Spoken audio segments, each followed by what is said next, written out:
So I can start us off here. My name is Brenden and I am currently in my fourth year in an arts major, or arts with an English major and Native Studies minor. And I'm Daniel Su. I'm in my third year currently and majoring in finance. I'm Severino. I'm in my third year majoring in economics and law. I'm Cailyn Corneillie, and I'm in my second year of business economics and law. And today we're here to discuss and find the best possible agreement between a group developing a natural gas pipeline under a First Nations community and the Salt Sound First Nations group, excuse me. So I'll speak to you quickly just as a representative. I'm a concerned representative of the Salt Sound First Nations group. I'd like to start by first thanking you guys for giving me a position where I can voice my concerns and wishes towards this critical decision that has to be made. I believe that in order for proper collaboration to take place, it must be done in a way that fairly represents and respects Indigenous sovereignty, traditions, along with decision-making power. Our lands, traditions, and governance structures are not just historical relics, and they are in fact living, evolving systems that have sustained our people for generations. As the city expands closer to our lands, the priority must not simply be how do we protect land from the system that has historically dispossessed us, but rather we should ensure that Indigenous peoples have full authority over their territories in the future of their communities.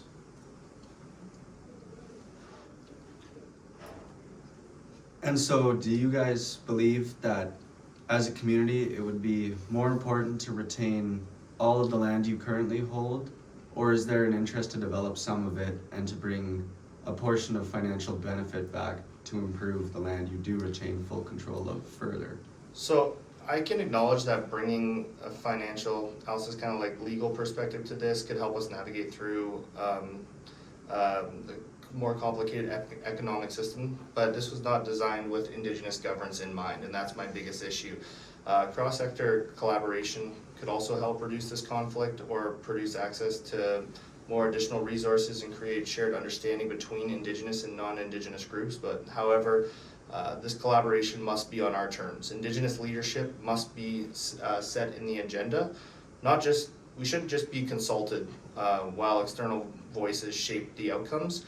This is too often what we see, and we see situations where well-meaning advisors enter their own framework and they fail to recognize that Indigenous governance and stewardship of the land is not just principles of legal rights, but inherent rights to our people as well. So I think that it's just important that we're not signing off on the idea that we're never going to make any progress, but it has to be on our terms.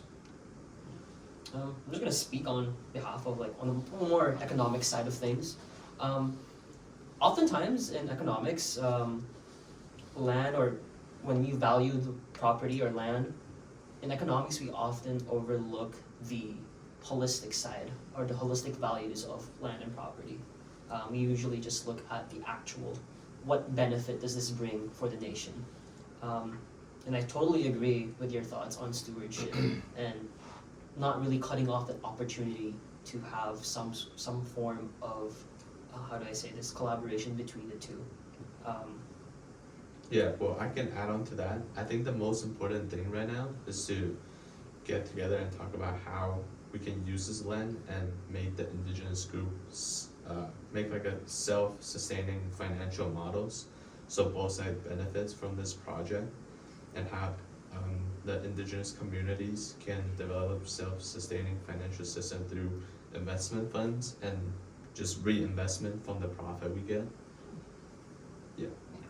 So I think what I'm taking from your argument, Severino, is I guess traditional economic valuations of the land would be a lot more future looking, but the Indigenous valuation of the land is as much, if not more, based on the historic significance and importance of the land and what it has historically meant to the people. So I guess what I ask is, Daniel, do you think there's an accurate way you think that we can find to financially evaluate this land, considering both? Yeah, I think one thing we can figure out right now is the risk vs reward. So we can just weigh in all the purchasing and legal protecting clause for this land against long-term potential economic benefits. And yeah, and some potential grants we have is just government grants, private investor, and partnership with other businesses as well. I just want to add on to, you mentioned the law as well. Really, when you consider the property or land, you have to consider the price that it would take to develop the land, or even if you were to get to that stage, the drawbacks, the potential drawbacks that could ensue if you were to not be prepared, thoroughly prepared. I guess the risks. The risks, yeah, Yeah. that's the word, yeah. So I agree. I think that you guys have raised some great points. I just want to kind of ask you guys what your thoughts would be in like regards to the traditional indigenous decision-making process. If we're expected to rely on outside experts to validate our concerns, it reinforces kind of the systematic barriers that have kept indigenous people down, as long with indigenous values and knowledge down for a long time. Well, this collaboration seeks solutions. It does not really address the root issue of like the colonial land policies, legal barriers to self-governance, economic disparities that indigenous communities face on a daily basis. I don't want to just work this system as a challenge, or to change it is that so indigenous nations are kind of not forced to negotiate for the right to steward our own land. I don't want to just have to like, I'm not fighting for the fact to steward our own land. I just kind of want to hear what your thoughts on that are. Absolutely. I think there's a big opportunity here to include Indigenous voices more on the project board and the project planning committees than have ever been included. I think truthfully that they're there as symbolic legal entities just to sign off and give the land away. And I think this time there can really be a point to include the voices, ideas, and values of Indigenous communities, as there are so many important aspects that they can bring to the table, such as a far better understanding of how to be long-term stewards and I guess companions of the land. Yeah, and that makes you really happy to hear that. Yeah, I think that's kind of in this situation, or the main thing we're asking for is we want to be able to remain in charge of our lands, and we're willing to make progress and deals with you guys, but yeah, so I'm glad that you can kind of open up and see it from our perspective a little bit here. Yeah, no, for sure. It's just like what I mentioned earlier, the self-sustaining model would be really beneficial to both sides. And one thing to add on, we can just negotiate between the company and the indigenous group, and so they can get a fair compensation if the land is used for development. Yeah. Yeah, because that's one thing that's been plaguing our people for a long time, is we're losing the resources that the land our people have resided on for generations. We're losing those resources and not seeing any of the real benefits that come along with it, whether it's oil, natural gas, minerals, and yeah, in this case, natural gas pipelines. I was interested to hear, going into this, what your guys' thoughts would be on how Indigenous people would not only be compensated, but yeah, like touched upon when it came to reserve or taking these resources from traditional land. So Yeah, I think instead of having this idea of setting up the infrastructure and striking up a deal, I think at this point it may be in everyone's best interest to give individuals within Indigenous communities to the opportunity to delegate amongst themselves, and then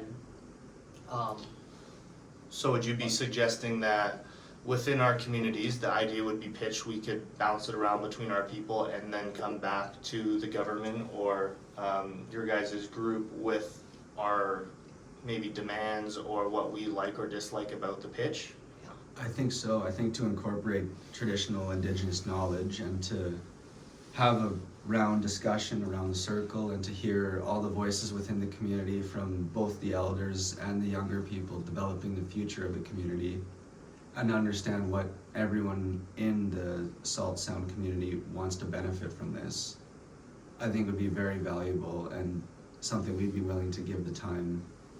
And we feel we all want to see the time given so a decision that represents the whole group can be brought forward. Yeah, no, I really like that idea, and I think that it really does kind of lend itself to both sides. I know with our group, we're traditionally very self-governing, and all decisions have been made internally within our group of people. So I think by giving us the opportunity to not navigate within the more traditional framework that has kind of oppressed Indigenous people for generations, it's giving us the opportunity to work in our own environment. My one concern with that is once the idea or choice has been made by our group, what's to say when we pitch our idea to you guys that it actually gets acted upon and doesn't just get thrown away like it has so many times before? I think what you mentioned earlier with the round table, rather than a majority vote amongst the board, be more consensus based, where we ensure that everyone's voices are heard, and maybe say for example the UN, if one singular person were to veto or be against an idea, scrap it, revise the decision, and find a compromise, find an alternative where everyone can agree upon. I think that could be something we could explore as well. And I think there's an opportunity for the project committee to begin ensuring that there's an Indigenous representative always on the committee, and I think that person could be elected by the people they represent at home in their Indigenous community. But by having a representative on the project committees and on the board within the more corporate side, representing the Indigenous leadership, I feel, and Daniel can definitely speak to the cost of both, the cost of legal risk of misrepresenting Indigenous people or making the wrong choices that are going to cost the company, the country, and the Indigenous communities all in the future in different monetary, health, and emotional or mental well-being ways, is far higher than the cost of taking the time and consideration now to create a strong argument, or a strong agreement, not an argument, an agreement between both groups that ensures the long-term success and happiness of both groups. Yeah, I think that's great. I mean, I'd have to for sure run a lot of this by people back in our community, but I am happy with the progress that has been made in this discussion. I think that it's going to benefit both of us in the long run. Obviously, we're not super thrilled to be having this type of work done on our traditional lands, but if it is done and conducted in a way that honors and respects our traditions, values, and relationship with the land, yeah, I think that we could definitely move forward in making an agreement with you guys at some point.